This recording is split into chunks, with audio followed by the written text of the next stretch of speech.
So many tour dates in April, listener. My weekly show every Sunday in New York City, Sacramento, Nashville, Atlanta. Then in May, I'm coming to LA. We just added that date for the Netflix Comedy Festival, which is super cool. I'm very excited about that. And then on to Indiana, back to Bloomington, and then Denver. And then there's more. It never ends. AshleyGavin.com. You can sign up for an alert for your city because this is not the complete list. And if you want to support Kate has a big show coming up at Gotham Comedy Club in New York City this coming Thursday, April 7th at 8 p.m. 8 p.m., Gotham Comedy Club. Go support Kate. Do it.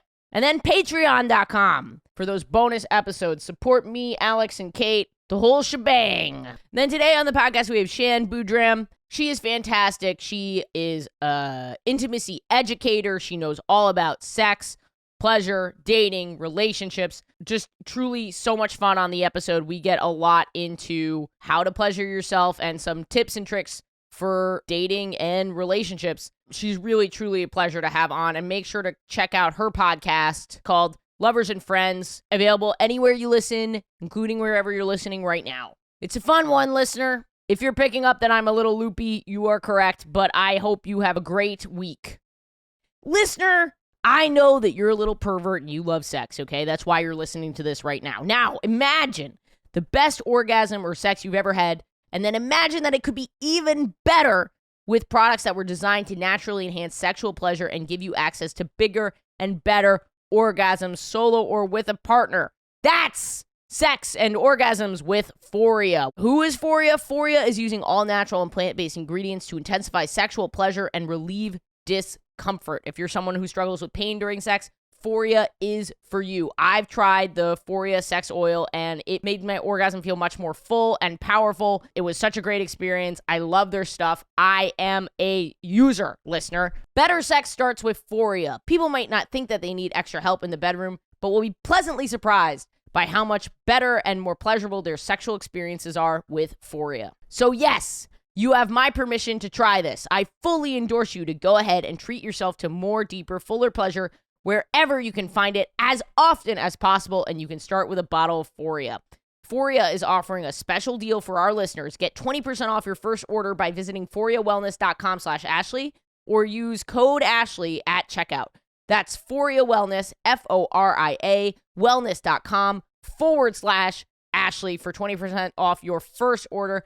I recommend trying their Awaken Arousal Oil and Sex Oil. You will thank me later, listener. A good lover is open, they are free, they are inventive, and they evolve. I think queer people and straight women pride themselves on I've listened to other people. I talk to my friends, I have a podcast about it. I'm gaining experiences so I can be better in bed. I can be more curious. And so I was reflecting on this too, because there was this conversation that these straight guys were having about you want to partner with limited experience because then when you try something, they respond wow, I've never had that before. And I'm yeah, that's because you only have 3 moves.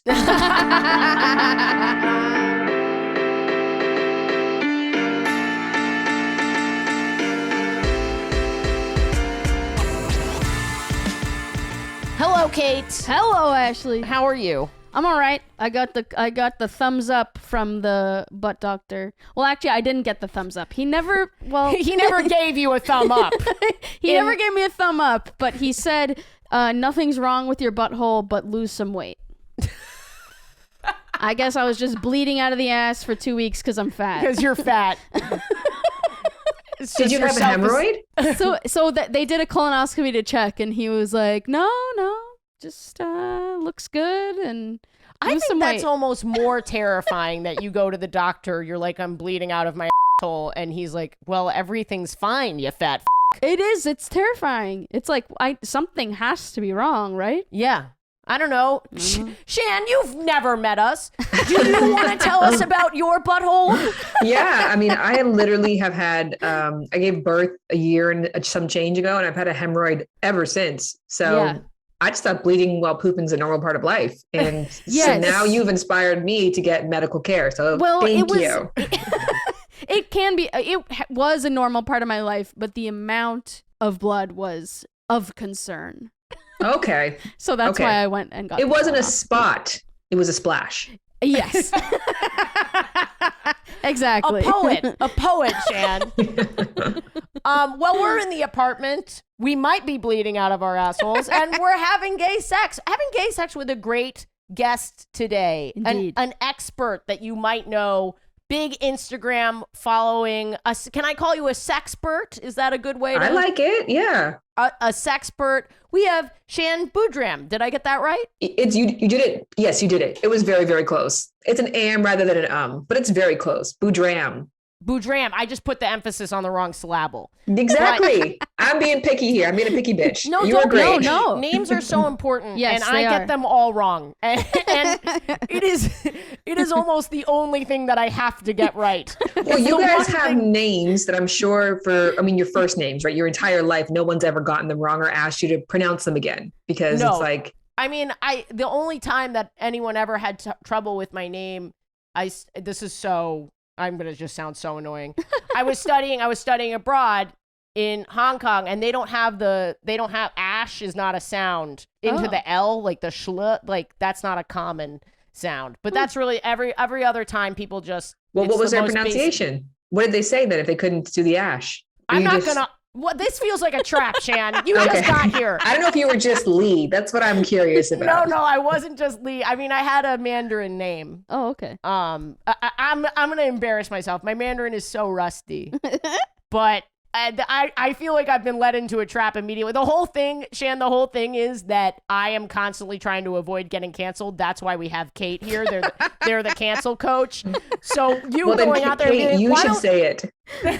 You should whisper in Kate's ear. Yeah, let me do that impression into Kate's ear, and you can tell me whether or not I'll get kicked off the air. The Mandarin name or the impression of Ashley? I'm doing neither of those things. They will both get me canceled. I think I'd like to hear your the Mandarin name. Like a version of Ashley, or did it mean something? Yeah, it's not a good. There are in my high school Chinese teacher gave it to me, and when I went to college, my college professor was like, "That's an ugly ass Mandarin name."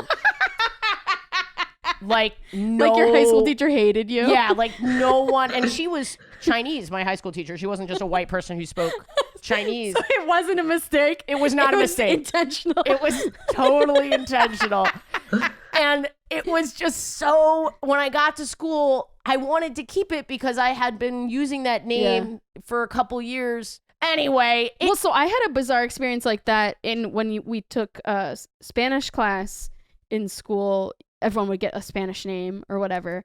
And my brother was not allowed to use his middle name, despite the fact that that's why he has the middle name that he has, because it's a Spanish name. What's the name? Geronimo. Okay. They thought he was, I don't know, joking or like, they were just like, no, you can't go by Geronimo. And he was like, okay, like that's fucked up. And then I wasn't allowed to go by the like Spanish version of Catherine that my grandfather always like had a pet name for me, where he would say Catherine in Spanish, and I wasn't allowed to use it because there was already a different Catherine in the class who got it. So like neither of us got I have so many questions. First of all, why do you need a different name depending on what language you're speaking? That's a good question. I think to me, it's such an American thing of like, oh, we need a different name. But again, it was a Spanish. True. Why do we It was a do Spanish that? person who was teaching the class, and she was like, we'll have Spanish names. But also, aren't there multiple people with different names in different countries that have the same name? Of course. Different people. Did you study a foreign language, Shannon? I did. I went to school in Canada we did French, and there was never a need to be like Shannon or some other version of that. So I need to hear what your Spanish name is and what your Mandarin name is. Okay, all right. My Mandarin name, and the pronunciation on this is not good. Mm-hmm. All right. Oh my God, I haven't said it in years. Gao Shui Li. And it's Gao, like tall, that meaning of that word. And then Shui, which the pronunciation is so bad on that. It's Xia Shui, like falling snow. And I don't remember the Li. I don't remember what Li meant. And I'm embarrassed. It does kind of sound like Ashley. Yes, it does sound like Ashley. Yeah, Is the that's translation tall and white?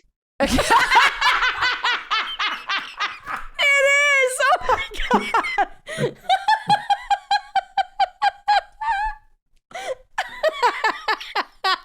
I love that. Now we know why my Chinese teacher named me that. How's that? Tall white bitch is probably what it means.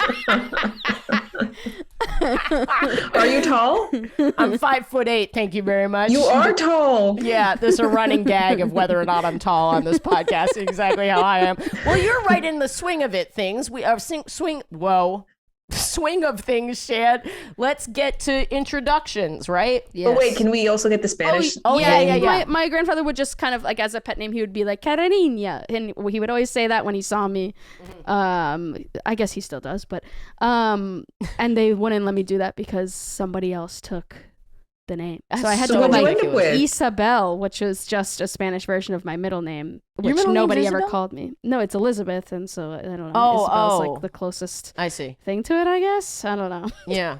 It just got assigned to me, and I was like, whatever, dude. Well, the education system is failing us in many ways. Yeah, your brother couldn't be who he was, neither could you. I know, right? That's one of those situations where it's like white people trying to be sensitive to an issue to the point where they like make it racist. They're like trying their best, but they're just causing problems in the process. Now, when my Chinese teacher named me tall white bitch, I took it on the chin because that is allyship.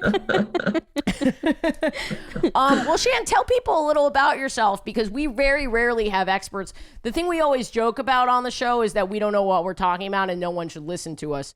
But you seem to have like credentials and shit. Yes. Well, I talk about sex for a living, which essentially just means that I have the benefit of practice and I have the benefit of hearing from a lot of people. And I have the benefit, obviously, of books and stuff like that and papers. But I think everybody deserves to be an expert in their own right. They should not be one of those areas that people feel intimidated. I hate that about intimacy, that everyone's like, I'm not an expert, but like, I know if I go to your house and you make bomb spaghetti, I don't think that you work at a restaurant too. I just think that you're a good cook and like, you know what you're doing in the kitchen and like, it's okay to own that. So I want to hear more people who are like, no, I talk about sex once a week. I think I know what I'm talking about. And I have perspectives and advantages and I've got knowledge. So like, that's worth, standing behind. So I think that we're all just feeling like, I don't know. And I think that lends itself in some ways to us feeling less entitled in sex to ask for what we want because we ourselves feel like we're not supposed to say it. So you're experts to me, but oh, that's really very sweet. Mm-hmm. I also think it's very empowering to be like experts don't always know. And part of like being an expert is saying like, oh, I don't really know the answer to that question. Here's how we can look it up, find out, ask the right questions. I've been in this space for 15 years and I don't know a lot of shit. I guarantee today there'll be 18 things that you're going to bring up.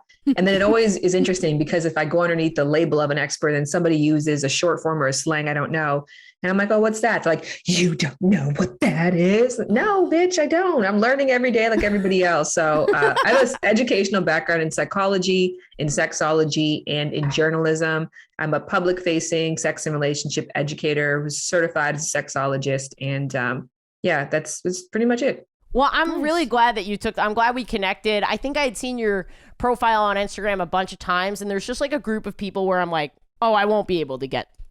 I don't even try because I'm like, oh, this person's like so much bigger than I am. It's not gonna happen. And then when those people pop up later, I'm always very grateful. I'm like, oh, maybe I should have slid in. That's how life works. I love that about life sometimes, right? Because that happens to me literally all the time in my life. I was thinking about that this weekend, that it's just the human condition to act like you're better than somebody. And no matter where you are or in what room, you're not qualified to do something, or you're treated like less, or other people are treated better. But I mean, yeah, you just wait your time and things come around when they're supposed to. Well, I'm glad that you're here. Let's do intros, shall we? Let's do it. I'm a little rusty. We haven't recorded in a week because I went on tour last week in Phoenix. Oh yeah, and I'm going to Florida and Sacramento and Nashville and Denver and San Francisco and a bunch of, please, just for the love of fucking God, hear this sentence and go to my website, you piece of shit. All right. Anyway, I went to the Grand Canyon last week and it was beautiful. Yes. Yeah. Was it chilly when you went or was it lovely? It was like this weird thing. I'm born and raised in New York, so I had never experienced desert weather. It's warm in the sun and cold in the shade, and it really matters where you stand. In New York, it's just disgusting. It's no muggy, matter what. Yeah. No matter where you stand. It was beautiful. Nice. But anyway, I am Ashley Gavin. I'm a cis gay white woman. She, her pronouns. Back in action. Butthole intact? Question mark. The cancel coach to keep me from getting canceled. This clean and jerk is getting off. I don't know. Jerking off? I like Do it. a clean and jerking off. Yeah, I like it. It's Kate Sisk. Hey, everybody, it's me, Kate Sisk, the cancel coach, the fat in the chat. I'm a white bisexual lesbian dyke. My pronouns are she, he, and they. My gender of the week, I have so many great listener suggestions lined up, but I have to say, I got in the elevator with a man who clearly had a brand new button-down shirt and a brand new, like, broom and dustpan. Mm-hmm. And I was like, wow, he's having her over for the first time tonight. And it's the first time he's cleaning his apartment. Good for him. That's a great gender. I love that as a gender. So that's my gender. I love clean. You're scrubbing the tub. That's love.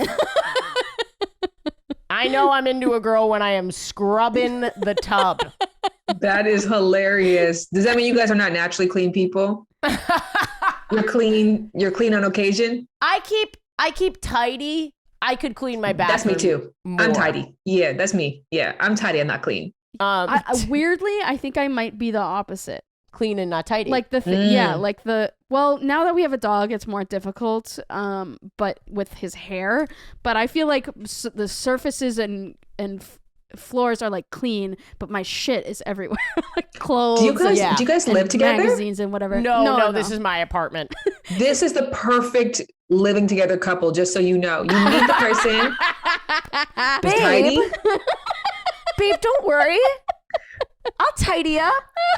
You get on your knees in that bathtub, babe. You want to know why your butt's bleeding? Oh no! I'm sorry, that was too much. I feel like Chelsea is also clean but not tidy. Like, well, she'll go on like a rampage and just like clean and tidy all at once. But she's like our bathroom will be so clean. She'll like clean the sink and the toilet and the tub, and then she will literally just every time it's the end of the day, she will take off all her clothes and leave them on the bathroom floor. I'm like, until there's a pile of laundry she's just making the on big the bucks. floor. She's got the degree, you know. Right, I can't let her say leave anything. her shit on the floor. And Shan, do you mind introducing yourself in something yes, my similar? Wednesday is fun though. You know what? I literally have to get better at this because now this is the new thing with podcasting. Everybody comes to like the big dick bad bitch.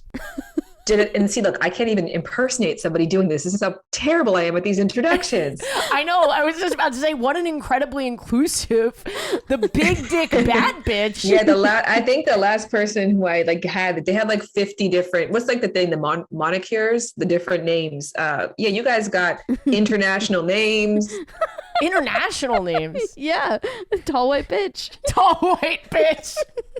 So I'm just Shan Boodram. I'm a cis heterosexual woman, she, her, also 5'8". Are you 5'8"? I am, yeah. I don't want to cross a line, but that's ideal for 69ing. Oh my God. That's good. That's actually, I never thought about that. I'm not a big 69 fan. I'm a fan. You know what it is? Because I'm the kind of person that if I am receiving pleasure, I need to focus. So I don't like to multitask during that time, unless I'm playing with my own tits. Like it's got to be like I am aiding in what's happening. I'm not like doing something completely separate. So yeah. I do not ever like 69. It's hard for me to get off, but never. It turns me on. So like when we move into something else, I've enjoyed the process from the 69. Yes. It's like a foreplay thing. It's not like, we'll get it started, but then turn around, get on your knees and focus. I also think it can be a post-play thing. Like you both come and then you just very softly 69. We don't do it. But then also from a technical standpoint, right? The clitoral hood is over top, right? So if the person's 69, they're licking down on the hood almost. Versus if they're the other position, they're licking up and they're flicking. So they're getting more of the actual gland of the clitoris. Right. That's well, true. unless you have a very sensitive clitoris, then maybe it's ideal for you. But I need the direct flick on the beam. Direct. We've got a direct hit on the beam. Direct hit, yeah. Direct hit. There's actually this website that I love. It's called WHGS. And it has 12 different ways. Yes, I've heard about this website. People love this website. Well, tell me what you've heard. I also love it. I've seen it once, but basically it allows you to practice your technique on a three-dimensional vulva. Am I correct? That's correct. And then they also have videos of people. So there's 12 different techniques basically that It's mostly like for clitoral stimulation. So I'm curious what your guys' technique is. So I'll rhyme off a few. There's orbiting, which means you don't like direct, you like around. Then they have rhythm. It's like down, down, down, circle, down, down, down, circle. Then there's a tapping technique. So you're just like almost tapping around the area, then tapping the actual clitoris. People don't do enough of the tap. People make fun of me for this one, but the tap is actually great to sneak in there every now and then. I love sneaking in a tap. I didn't know if you were shocked by the tap. I didn't realize that you were a tapper. This hit for you. I enjoy being tapped. As we all do. And I enjoy tapping. This has a whole new meaning to tap that ass. Yeah, exactly. See, I don't think I would like a tap. Me neither. But that's why you need the names that you realize, because people know what they like. And then like, I remember when I first got together with my husband, the way that he was eating me out, I was like, oh, I know exactly how your ex-girlfriend liked oral sex. Yes. Yeah. Not my shit. But I was like, I get what's happening here. So it's important to ask. That's why you just don't know. You're like, oh, like you're a tapper. And then some people are hunchers. Like they're more like, they like to hump. It's the friction versus like an actual stimulation. I also enjoy humping. I think I like humping. I don't like humping. Yeah. I need consistent, direct clitoral stimulation. And if you switch it up, you better be prepared for another 45 minutes. Yeah. It's so funny how many, like, even as a woman who's like gone down on so many women, it's so funny how when I'm going down on a girl who clearly likes like a certain rhythm, how I have to in my head be like, don't fuck this up. Do not go faster. Do not. I know what you want to do, but just keep doing this exactly. Don't fuck this up. You're there. The worst is when you like finally click in to like whatever's working, but you're not in a comfortable. Like, I know. You're like on one arm or something, and you're like, oh fuck, like I don't know if I have the stamina to make it through. Yeah. But I know that if I move, we have to start over, and then I'll really be tired. That's how I fucked up my jaw. I've never been the same. I wish I were joking, but it's a click now, and like, oh boy. Anyway, Do you know what I often had a fear of as a kid? That I would be put on a treadmill for a time that I didn't know. And if I stopped running before the treadmill ran out, I would die. And then you'd be afraid that you would stop running just before you could have stopped what naturally. What happened to you? I don't know, but this is a common thought of mine. So sometimes specific. when you just said that example of like, yes, like you could have been 2 seconds away from finishing somebody off, but then you decided to move and now you're dead. That is terrifying. For any straight listeners, we do hold people at gunpoint when we have lesbian sex. That's a part of it. So high stakes. I feel like that treadmill thing could be in like a Saw movie. I know, something. it really does sound like something from a yes. nightmare that you had as a child. I'm like, it probably was Saw inspired. Yeah. Well, I have a gay sex story. I kind of want to go through all the different things, but we'll get back to it. I'm gonna. Mine's like kind of a quickie. Okay. I'm gonna. LOL. I'm gonna share. I'm going. It's a finger blast from the past, to use your term, Kate, and I'm going back to college to the first time that I ever orgasmed, which I've never shared on this show. Was in college. Yeah. Even by yourself? Yeah, by myself. Oh. I know I seem like I would have came as a toddler. Yeah. I understand that I have that. I just mean you started your sexual life with other girls started so early. Yes. That I guess I assumed. I had sex for the first time when I was 15, what I consider to be sex, because we have that whole virginity. I don't know if you talk about this in your work at all, but like what is virginity really? Because I've never had sex with a man, you know? And I like to think of it as like a spectrum of, there's such a huge difference between the first time I had sex at 15 and then the sex that I had in college and then the sex that I had as an adult. I almost feel like I wasn't really not a virgin until I was an adult, you know what I mean? And like, but yeah, the first time I orgasmed, I was in college. And look, this might be unethical, so... Unethical? You know when you have a roommate and... Oh, no. This is literally my worst night. This is my fucking treadmill. that somebody's in the room jacking off near me, and if I move, I'll find out that they are indeed. No. So in my defense, my roommate, she ate my last piece of birthday cake from my mom out of the fridge. God. Okay. And you said, I'm gonna get back at this bitch. No, I like. Look, it was at night. Oh my God. She was asleep. I know because the breathing. Oh my God. Look, I never did this. I was 18 years old. I might have been 17 years old. I'm not proud of this. It happens to everyone. And I never did it again because I just thought I was diddling. I didn't realize that I was. You know what I mean? There's like before you. I'm in trouble. Chose the worst word you said diddling. I did. I said diddling because that's the only word that applies. Oh my God, this is literally my nightmare. Okay, remember when you didn't come before and you just touched it and you were like, "Oh, that's nice," and that's all it was. That's what I thought I was doing. I wasn't jerking off. I wasn't. Well, I was this time, but I didn't know. Shan's like, no comment. I'm fascinated to see how the story end. Were you very loud? What happened? I will say that when I was a kid, there's the term jerking off and jacking off. Yeah. First of all, when I was really a kid, I thought it was only something that boys did. And I thought that jerking off was when you rubbed your dick and nothing came out. And jacking off was when you jerked your dick off and ejaculation came out. Hilarious. That, in my mind, that was the difference between jerking off and jacking off. And well, that's difference between diddling and masturbating, right? Is that what you're... Apparently. That was awesome. Yes, I just thought, look, listener, I know. I was a kid. It was so stupid. I'm regretful of this situation. Should I not be saying this? Am I going to get in trouble?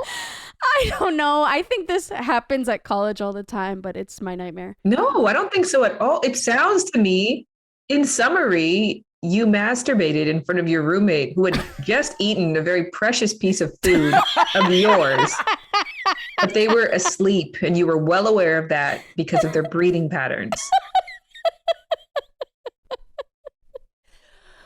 I know this is something that happens at college. This happens to everybody, and I'm not condoning it, but I did do it, and I regret it. And after this event, I didn't do it again because it felt so. But why? Did it go wrong? No, I think I was diddling, and for the first time ever, I felt the cum approaching, and I was like, oh. This feels like there's an end in sight. You know what I mean? Before we were lost in the forest. We never really went anywhere. We were walking in circles, no pun intended. We were orbiting. We didn't know what was going on. And I don't know what I did differently, but I think I must have naturally found my oh my God, yes thing. And I realized I was gonna come. And I was like, I'm not gonna stop now. This is my first orgasm. And frankly, this girl sucks. Oh my God. She talks on the phone at 5 a.m. right outside the door. She lets the laundry pile up to like unthinkably high levels, like 2 feet, 3 feet tall. You know, it just was like she was not a considerate roommate. And I know that, look, again, no matter how inconsiderate a roommate is, you shouldn't masturbate in front of anybody. Ever. But I guess it's like, what choice did you have? You shared a room. Yeah. I mean, I'm not giving expert advice out because I don't want to cross any lines here about, laws that are in place. But yeah, I masturbated plenty of times not in front of, but no, you would never parallel to my college roommate. Right. Well, she wasn't standing above me. She was asleep and I was under the blanket. Side. Yeah, exactly. Well, and more importantly, you weren't standing above her. Right. There was no direct hit. You took the cake. Well, anyway, I came and I remember thinking like, just in case she's awake, you don't want to disturb her. but in case she's awake, like regulate your breathing. So you know how you like regulate your breathing to, yeah. And that, look, this isn't a great story, but this was an honest story, and I may or may not go to jail. It was a great story. And I would like to remind people that this is an art form. So anything that happens on this podcast is alleged and cannot be proven. And it's my First Amendment right as an American to diddle. And and I'm proud. I'm proud to be. Do you think that roommates should have like a consensual conversation in the start of their relationship that like we're sharing a space? Yeah. I'm going to masturbate when I think you're asleep. I think a lot of boys do have that conversation. I think they do. That's what I was saying. I was trying to think about like in reverse, like people with penises, like I've heard so many stories of men having like joint jack off sessions. Yes. Yeah. Like that's what happens because they get together and they watch porn. And then what are you watching porn for? Other than like, and now I'm going to pleasure myself.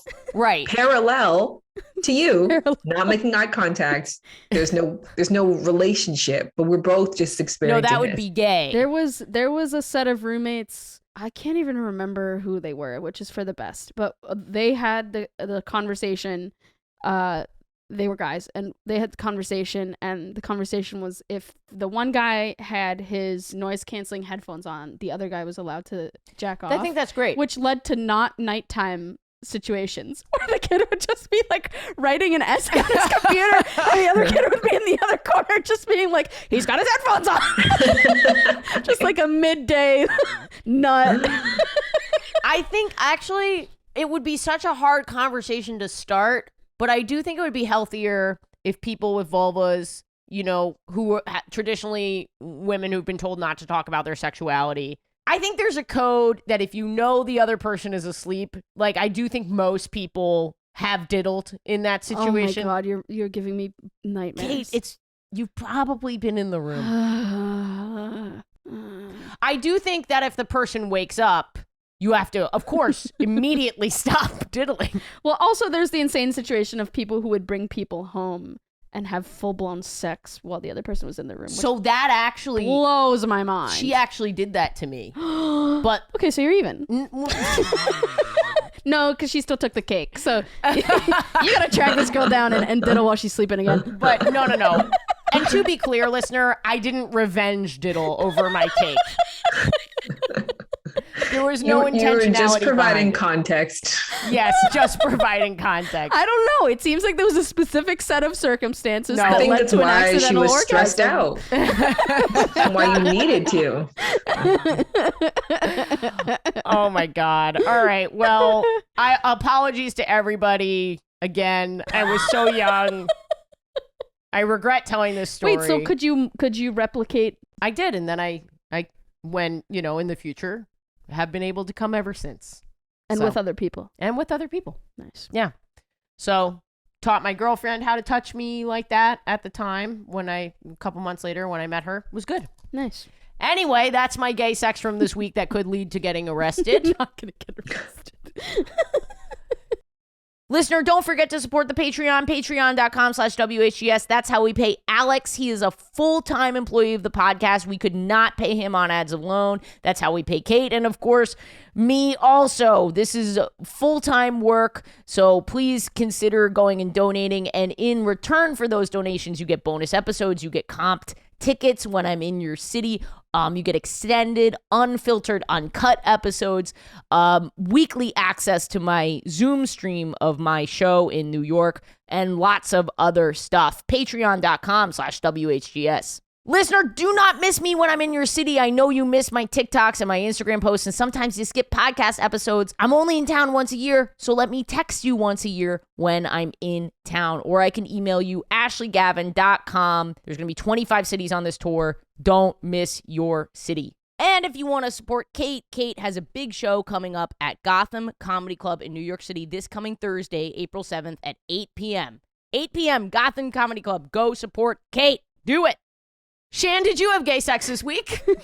Well, I'm pregnant, so I don't have really any sex at all, which is, you know, it's been a fascination for me. It's my second time around. So last time around, I also had no sex drive. So I'm like very familiar. I will say though, I joined a gym And as a result, it's my first time seeing so many live boobs in such succession. Yes. So it's really phenomenal. And also the gym, it's all age ranges, right? So then it's nice. Sometimes too, you look at the boobs before you see the face, and then you're surprised, like that person's older than I thought that they would be. I love that. I always see the boobs before I see the face.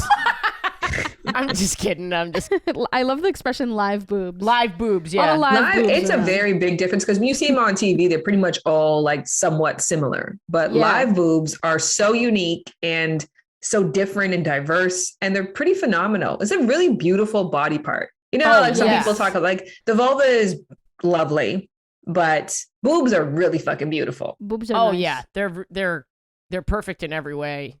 And I think everyone's kind of got their thing. Like some people are really into assholes. I'm not like, you know, like they really like the look of assholes. I think I like the look of boobs.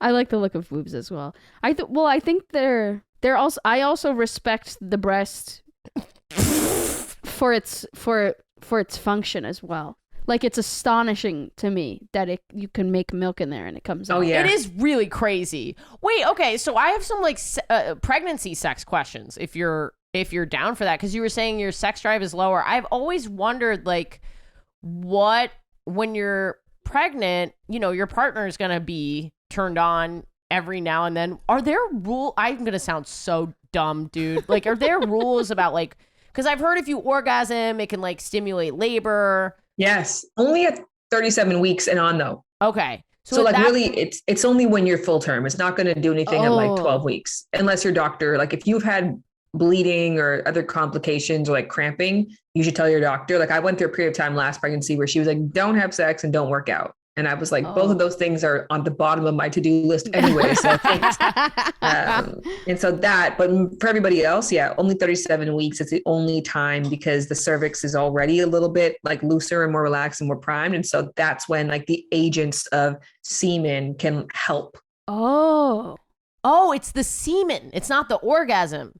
It's the semen. No, it's the semen. Yes. Oh, yeah. That's so upsetting to me. Why? Well, Because it is a mix of both because it is the oxytocin, which like triggers the cramping, but then there's something specific in semen as well too. I can't remember it. I should like look it up right now. So I'm like technically sound on this, but it's a mix of the two. Yeah, that's cool. Oh, that's really neat. Things are crazy, dude. When my mom was pregnant with my brother, she was like kind of overdue. And she went in to be induced, but they were too full of people giving birth. So they were like, why don't you go to a restaurant, get a spicy sausage and a glass of red wine? And she did. And then went back and it was go time. Really? Yeah. I think they still had to like technically do the inducing part, but it had like, she didn't break water at the restaurant, but it was like getting going. Is that the story of how you were born? That's my brother. Shan, did you say at the beginning, I'm not sure that because we were the Zoom delay, did you say that what's your sexuality? I'm straight. Okay. Cis and straight. Well, okay, cool. So I'm curious if there's a gay sex story that comes to mind or like an experimentation story or something that your listeners write into you a lot about. Like a specific one that I get from people. I mean, I think I wouldn't know how to answer that specifically. Like, I think we're kind of past the phase of like, I made out with my friend. What does this mean? I did this. I will say actually in terms of gay sex, but this episode, my podcast coming out, Lovers and Friends this week is why straight men are so boring in bed. And we're really just exploring as to like, because more women and people who identify as queer in general just feel more freedom to invent themselves sexually, that they have sexual experience and desires that like kind of are unpredictable and run a gamut. Whereas because straight men still feel the fear of being referred to as a woman or as gay so much, they're so limited in what it is they're able to do. So I feel pretty grateful to be part of the generation where I like don't, and because my audience is not predominantly men either. So I don't get a lot of people who are like, you'll never guess what just happened. What does this mean? Just like it's a fact of life. It's a detail of their sexuality, like a fun detail. Yeah. Yeah. I think I've been trying to write this joke where I'm like, necessity is the mother of invention.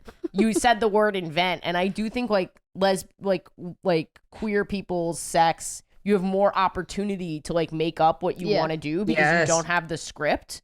Yeah. How do you advise people when approaching a partner that feels more invested in that script? You know what I mean? I feel like a lot of our listeners have male partners and maybe want to, you know, ask for something different in bed. And I do think that, like, you know, toxic masculinity, it can feel like even just asking undermines that script. Yes, 100%. What do you typically tell people when they have questions like that? Yeah, I think you got to acknowledge that the script exists, and sometimes calling attention to it's helpful. Like in the episode that we did, my husband and like 3 straight friends of his had like our aftermath conversations. My podcast goes like a little bit off the top, which is like the educational bit. And then Dan Savage contributed to that. And then there's a middle interview segment. And at the end, there's like an afterglow, like after sex, cigarette in the mouth, like discussion about what all that was said. And so he had it with his friends, and it was like interesting because of all of those scripts coming up. And then a friend of his who was a part of that, you know, my brother-in-law asked him, like, I overheard, he was like, oh, like, who are some dudes who like talk about sex online? Because he was like looking for something up for me. And then he was like, I don't watch dudes talk about sex. And then I was like, right, because you're super straight. And then he caught himself, right? He was like, oh yeah, like it's not fucking cool to say that you don't ever consume any education or alternate perspectives that could allow you to hear something new, start something new, try something new. Like I think queer people and straight women pride themselves on like, I've listened to other people. I talk to my friends, like I have a podcast about it. Like I'm listening and I'm gaining experiences so I can be better in bed. I can be more curious and also too, more accepting about somebody else's needs because I've heard more things about it in the past. So I feel like calling attention to like, here's a script that's happening that keeps you so limited. And here's some of like the heteronormative dialogue that one prevents you from being a good lover, because a good lover is open, they are free, they are inventive, and they evolve. And so I was reflecting on this too, because there was like this conversation that these straight guys were having about like the desire to have sex with a partner who has limited experience, a whole body count thing. And they're like, you want a partner with limited experience because then when you try something, when you do that thing on them, they respond like, wow, I've never had that before. And I'm like, yeah, that's because you only have fucking 3 moves. So you need a partner who has no experience. If you had more moves, if you had a larger arsenal of tools and things that you would say yes to, you wouldn't feel the need to limit your partner's, you know, sexual quantities in order to be a quality partner. Yeah. So it's like, I think if you kind of explain it that way, they're like, oh, like now they start to police their own scripts. Yeah. Yeah. And there's also the that script flipped, which is if you're with someone super experienced, they might do something to you that you're like, wow, he's out. Like, and that should be exciting. It's okay for like the masculine whatever person to not have to be the like, hey, here's something. Like pleasure can be directed in the opposite direction as well. Yeah. Which like, that's why it's fun to have sex with someone who's had sex with a lot of other people. I think it's so I've been seeing a lot of this on TikTok, like these guys podcasts that are like the alpha male this and the alpha male that, and you want a woman that I didn't even know that these drawing the lines like in when you're posing together in a picture and they draw the lines. Have you ever seen this? No, alpha what is that? Stuff? No. Oh my gosh, it's so stupid. Alex is nodding his head because he's seen it. I've been on the internet too much. Alex, what TikTok are you on? It's this trend where they'll show a picture of somebody, right? And so let's say the girl is like standing like this and the guy is like leaning towards her. Through the like center axis of the body, they'll draw these lines, and if the woman's line is not leaning towards the man's straight line, then it's like gay or it's beta or like it's whatever. So like if a guy is like leaning on his girlfriend like this, then he's a beta. What if they're like standing on a hill? Then they both gotta be straight up. They gotta be parallel. It's really fucked. It's very fucked. Wild. Think about how fucking oppressive that is, right? For the dude, you can't even lean your head in, right? Like that's what you can't do. God damn. I think imagine this. You can't even do this. Imagine a finger in the butt, like. You can't even rest your neck without all of your existence being debated.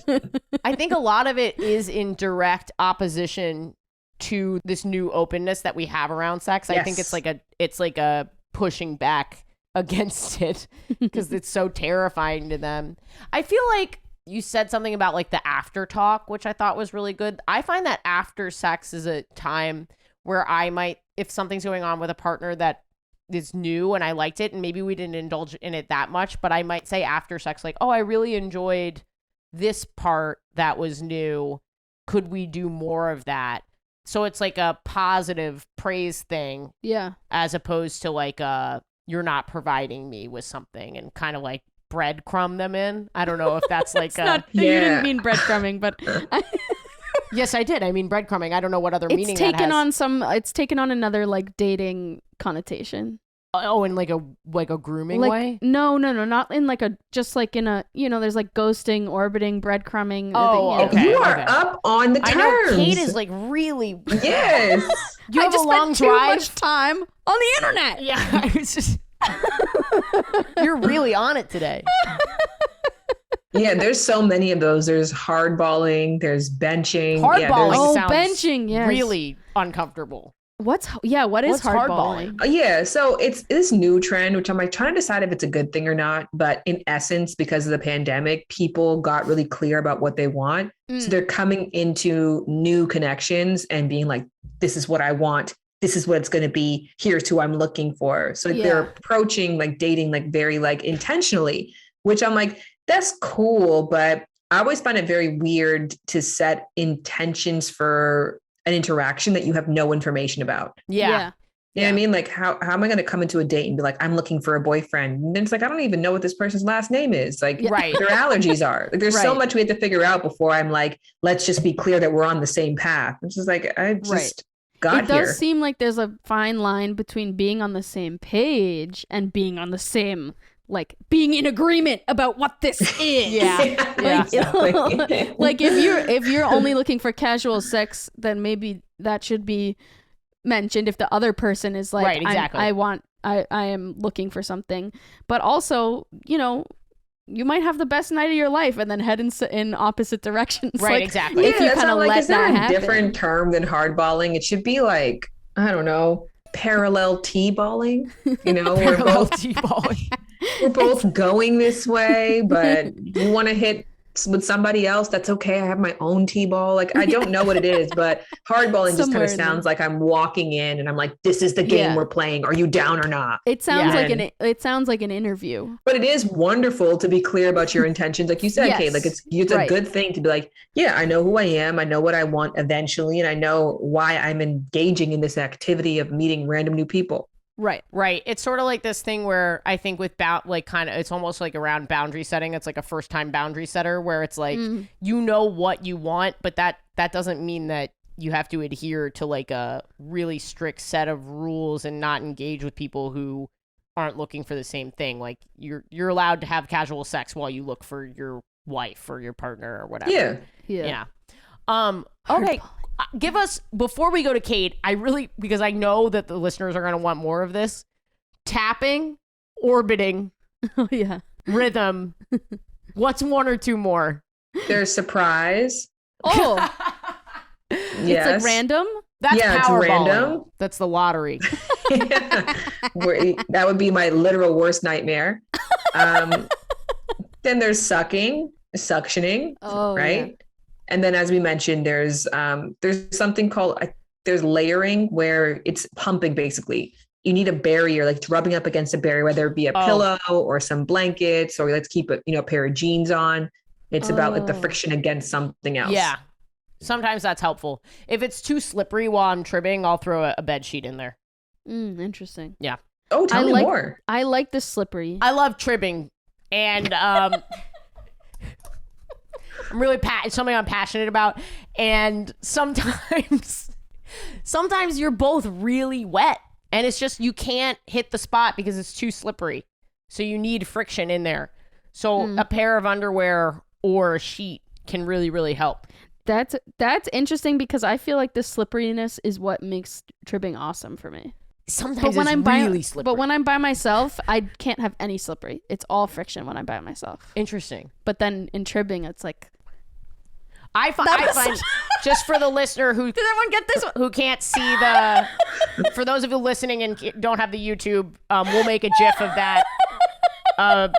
Kate just I'm horrified at myself. kind of fruit ninja'd the air a little bit. I would describe it as fruit ninja. Listener, write in. Which fruit are you slicing through when you trib? Is it a watermelon? Is it a strawberry? Banana? Anyway, well, thank you, Shan. We're going to go to Kate. Kate, did you have gay sex this week? No, we were apart this week. You and I. We were apart this week. We were apart this week. Chelsea and I were And also you're not apart this allowed week. to have sex. When you're not when there. I am not in the same In the city room? as you. Yeah, in the room. As you know, I wait till you fall asleep. You have to wait till I fall asleep. And then you and Chelsea are allowed to have sex. Okay, what story did I want to tell you? Oh, okay. Shan, I'll just give you a quick refresh on this ongoing saga. We had a bunch of people over to our house, bunch of straight couples and The condom. a gay guy, and there was a condom in the bathroom, and I thought nothing of it, and I said to my friend, I was like, oh, I'm sorry, I forgot to put a trash can in your room, so like I'm sure like your boyfriend must have had to like run into the hallway and into the bathroom to throw the condom away. I apologize. And she goes, what are you talking about? We haven't used condoms in years. And I was like, So we what? we couldn't figure So out it mean that who- somebody else in a different part of the house, all of which were like public spaces or shared spaces, either had sex in that bathroom or had sex elsewhere and ditched the condom in the bathroom. And so it was like a who's done it, and everyone denied it. And I finally had them all in the same place together, including the people who didn't know each other. And so we were all together in one place together, and we finally like talked Where about were it you? as a I group. need to know where this is happening. We were at several other of them were also turning 30. So we met up when we were up in Massachusetts, not this past time, but the last time when my dad had his hip surgery. And so we met up in Massachusetts to kind of like have a birthday cake and have some drinks. And so we were all in the same house together, and we accost each other about our sexual activities. and we were like, we just talked about it openly for the first time amongst us, and everyone yet again denied it. And then Chelsea and I were kind of laughing. It was like, wouldn't it be funny if you guys like all had an orgy without us? And like, that was like somebody blew it by leaving one condom, but in reality, just like all our friends were fucking without us.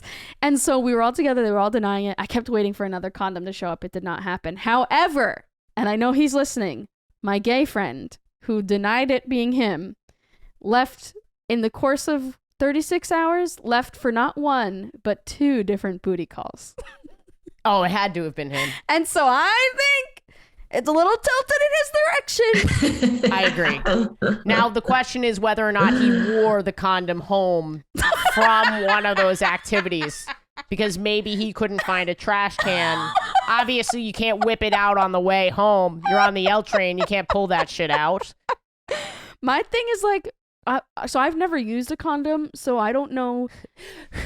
Shan, where do you dispose of the condom that you're carrying around in your back pocket? Well, this is the thing. I mean, it's interesting because did you guys hear about that Drake hot sauce Yes. story? No. Oh, someone tried to steal his cum, but he had put hot sauce in the condom. Is that right? Bro, It was what? some kind of, so he had a hookup and he threw the condom in the garbage, but I guess his doctor, I don't think it's even a real story, but it circulated very fast. I think his doctor gave him something to put into the condom to kill all the semen. I think he referred to it as a hot sauce. So then the girl, not knowing this, took the condom and tried to pour the contents into her vagina, and then it was burning. So I was going to say, maybe your friend was doing that as like a, semen No, obviously. protection, but he's having sex with men. No, I think Semen protection. clearly funny. Drake is the person who left the condom. He was trying to get as far away as possible. He's like a little semen Santa Claus, like scattering his cum like, everywhere except where his lesbians hookups are. live in this house. They're not gonna want my cum. Actually, Yeah, I know, arguably, yeah, we would. it's like, Here's the thing. Isn't there a thing that exists called spermicidal lube? Yes. So why use the Tabasco? I don't know if you can put that in a live sample because it's also maybe I don't know. I'm not, let me just stop. Why don't you right know now. this? You're an expert. I don't. Yeah, I should figure this out. It seems very antiquated. Like it seems like of the sponge era. I can't believe that people are stealing sperm. Yeah. I it's understand. multi-million-dollar sperm. So I know, but I don't think there's any amount. I don't think there's any amount of money that would motivate me to have a child in it, like that I wasn't gotcha child? baby. A what child? A gotcha child. Yeah, exactly. Gotcha. Like I joked with Chelsea, and these are harmless jokes because we both have vaginas. But we met we have a new niece. We've met her twice. She's amazing, and I have total Drake baby is the fever. father. I have total baby fever, and I was like, "You're lucky I don't have a penis," which of course is a joke because yes, I would love to have a penis. And she kind of laughed and was like, "Yo, you like She kind of gave me this look, and I was like, actually, what we're lucky is that you don't have a penis, because I would be fucking poking holes in that condom and stealing it out of the like, I would do a total Drake on her and just get pregnant as fast and as soon as I could. An anti-Drake. Well, right. I would do Drake's hookup method and steal the cum. Unreal. Yeah. Well, you guys have these conversations? Like, would you carry, Kate? That's a good question. There was a time when it seemed like I would, because Chelsea's claustrophobic, and there are interesting ways that reveals itself. Like, she would never get a tattoo because that triggers her feeling claustrophobic, which I think is very interesting. Oh, interesting. And I guess she felt that way for a time about pregnancy, but as I've become more masculine over time, it has kind of leaned in like a her direction, maybe. Yeah. But also I think, I'm not really sure what path we would take, because there was also a friend of ours who was like, oh, well, you can like use my semen. And then it seemed like that was maybe too complicated of an option. So, and I don't want to use somebody that I don't know at all. What about your brother? It seems weird to me. Okay. And also then I really couldn't carry. I would love a brother to steal some sperm from. I would absolutely anti-Drake my own brother. Okay, we've gotten into two arguments. Well, so then the other option, of course, is adoption, which we would be interested in. But Chelsea, being in the reproductive justice field, has some very strong and valid feelings about, she rightfully feels that there are kids who have been taken from their parents. Yes. Wrongfully so. Yeah. So then, if you're doing it the other way, it just costs so much fucking money. Like, what? Yeah. And so we just, I want a baby, but I don't know how to get one. And so we got in two arguments. One, I said, if you we were younger, and I was like, if you immaculately conceived, or like, I got you pregnant. She goes, oh, I'd get an abortion. And I got so mad. I have had this argument with an ex before. And I was like, you're fucking insane. Of course I would have an abortion on our hypothetical baby. No, but the hypothetical baby wasn't like, it really? It's a miracle baby. What? It's a miracle baby, exactly. And it would it would do so much for the community. In the hypothetical world. It would do so much for the community. No, would it? Yes, it would. Or would people be like, this is the devil's baby? Shan, you know straight people. How would they react to this? Yeah. I definitely can see an argument for both. I don't think people are going to be like, well, Jesus loves the gays, I guess. They're not going to come out and say that. I think it might. Well, so that was one argument we had. And then the other argument we had, I think I'm wrong in both of these, but she was like, let's do the your brother, my egg thing. Yeah. And I was like, I'm a big fan of that. I don't want to. And she was like, why? And I was like, it's weird. And she's like, it's not weird. And I was like, well, it's not your brother. And I was like, fine. How about your dad gives me some of his sperm? Only and half. Then she freaked out. But that's only half. I know. I would do the brother thing, and I personally, I know I'm wrong in both of these. I'm just trying to get some glory out of it. I get where you were going. I'd like to normalize it because I want people to feel like they have all the options. I don't want people to feel. I feel like there are people out there that think it's weird, like but it is the closest thing to your genetic makeup, and the genotypes are your genetic makeup. So as opposed to the phenotypes or whatever. But I would love to both carry personally and watch my wife carry, because I think that's like the most lesbian thing that you can do. Like this is the one kind of magical superpower that we have, is we can be pregnant and be the mommy and the daddy or whatever. You know, it's antiquated. Then you can have milk fights. Yeah, exactly. That's what I want to do. I want to have water gun fights out in the yard and be like, this is beautiful gay love. These are our miracle babies. Don't you love them? Jesus wants us to have this milk fight. Oh my gosh. I think oh fuck, what was I gonna say? I just blanked. We are on a tirade. Shan's actually pregnant. Yeah, this is a very phenomenal conversation, and it is true. I never thought about it that way. That is like the superpower. We are being toxically masculine. You are literally over there making a miracle inside of you, growing life, and we're like, if I had a kid, I would have a milk fight. My brother's sperm, gross. Here's what I was gonna say. That I'm so, this is such a bizarre dysphoria moment, but I was like, well, you know, maybe if I had an identical twin, I would use his sperm. In my mind. That I have to convince you, because it's your choice, but I am also with Ashley. I'm very pro using your brother's sperm. Okay, interesting. Have we convinced you? No. Okay. If you use your brother's sperm, he can be like, don't you fucking dare. Yeah. Don't you fucking dare leave. I am not helping.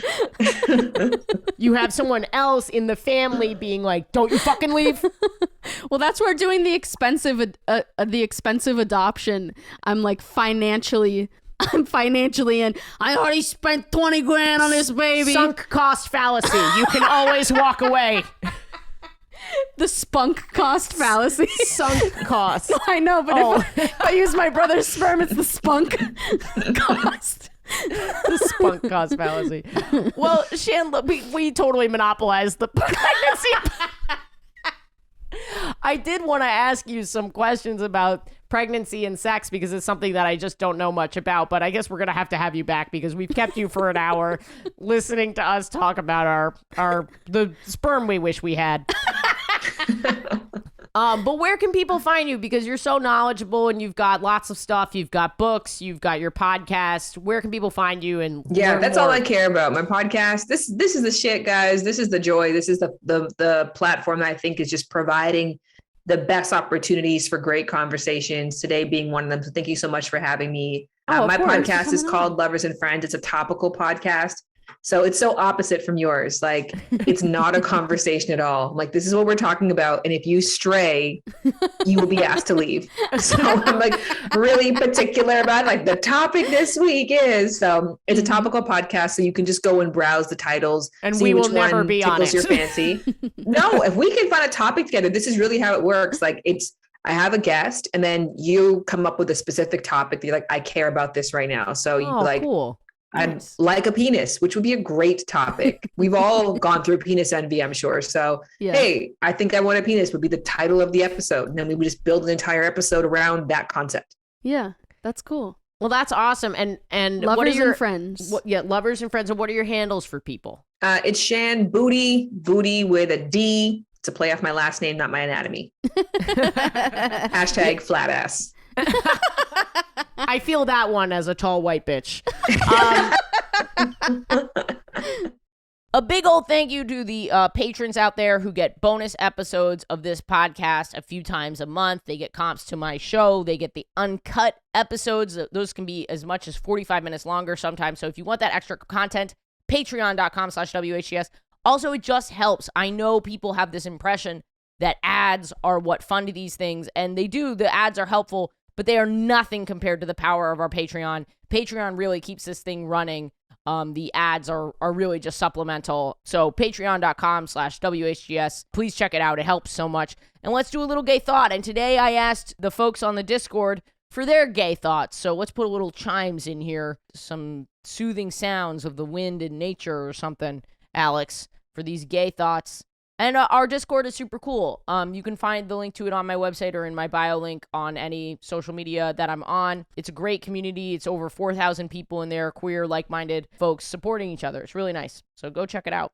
And here are your gay thoughts today.